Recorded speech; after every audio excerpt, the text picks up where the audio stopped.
On regarde la caméra ou quand on regarde toi? Moi, je m'appelle Clarisse, j'ai 19 ans, j'ai été volontaire en service civique pour Avenir Santé de l'antenne d'Occitanie Ouest. Moi c'est Anaïs, j'ai 22 ans et j'ai réalisé mon service civique dans la même période, au même endroit que Clarisse. Et pareil, moi c'est Lisa et j'ai 21 ans. Du coup, moi j'ai réalisé un service civique auprès d'Avenir Santé parce que ça correspond à mon projet professionnel. Je trouvais que c'était une bonne chose du coup pour une expérience. Ça ne me plaisait pas vraiment les études que j'avais commencées. J'aimais beaucoup le domaine notamment de la prévention, etc. Donc je me suis tournée vers Avenir Santé et ça m'a permis de découvrir aussi un nouveau corps de métier qui m'a beaucoup plu. Donc grâce à ça, j'ai peut-être une idée de futurs projets pro aussi, donc c'est plutôt cool. Moi c'est pour faire une pause dans mes études, du coup j'ai fait une année de césure et j'ai profité pour faire le service civique. C'était une équipe de 6 volontaires. On s'est rencontrés ici au service civique, on se connaissait pas avant et on a quand même créé une bonne équipe, j'ai l'impression, non? Et non, avec les tutrices, enfin en tout cas pour ma part, ça s'est toujours super bien passé. C'est des personnes qui sont quand même assez disponibles pour nous, qui nous aident énormément et qui nous accompagnent tout au long d'un service civique. Donc merci à elles déjà de faire ce travail-là. Je me suis sentie bien entourée et surtout écoutée. Je sais pas ce que vous en avez pensé. Moi je suis d'accord.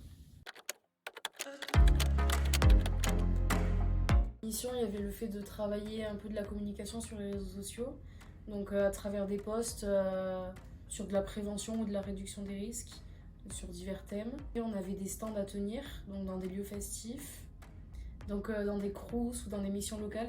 Et on fait aussi des stands en festival, surtout durant la période d'été. Il y a aussi tout un travail du coup de gestion où il faut préparer le matériel, faire les bilans, prendre les valises, les défaire. On a aussi des formations où on va former des organisateurs de soirées. Et voilà. Il y a quand même pas mal d'activités, c'est assez complet, il n'y a pas que le terrain qui compte, il y a énormément aussi de travail ici.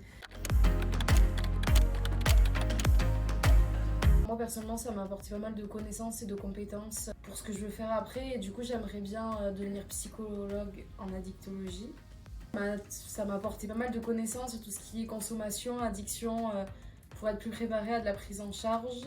Ça m'a également permis aussi de travailler un peu sur ma confiance en moi et d'être plus à l'aise à l'oral ou avec les autres en général. On a toutes les trois suivi les mêmes formations sur les différents produits, les différentes situations d'addiction et les différentes conduites addictives qu'on peut avoir. Et donc c'était hyper intéressant, ça nous a beaucoup enrichi je pense à ce niveau-là. Comme Anaïs, j'ai aussi appris à prendre confiance en moi parce qu'on est extrêmement valorisé pour tout le travail qu'on fournit. Moi pour mon projet professionnel, j'aimerais bien devenir éducatrice spécialisée. Et pareil, me concentrer sur l'addictologie et pourquoi pas après travailler dans des centres spécialisés. Ça m'a vraiment permis de me développer, je pense, plutôt du point de vue personnel parce que je sais déjà que je vais reprendre mon master en septembre. De faire une pause, de souffler, d'apprendre quelque chose, de voir d'autres choses. Non mais moi je pense qu'en vrai ouais, je pourrais conseiller cette mission à une amie parce que c'est quelque chose de très enrichissant personnellement. On rencontre de nouvelles personnes, on rencontre de nouvelles façons de travailler. Si vous êtes à la recherche d'un service civique, je vous conseille vraiment de vous tourner vers Avenir Santé parce que c'est vraiment une expérience hyper enrichissante humainement. On fait beaucoup de bêtises sur TikTok et c'est très marrant.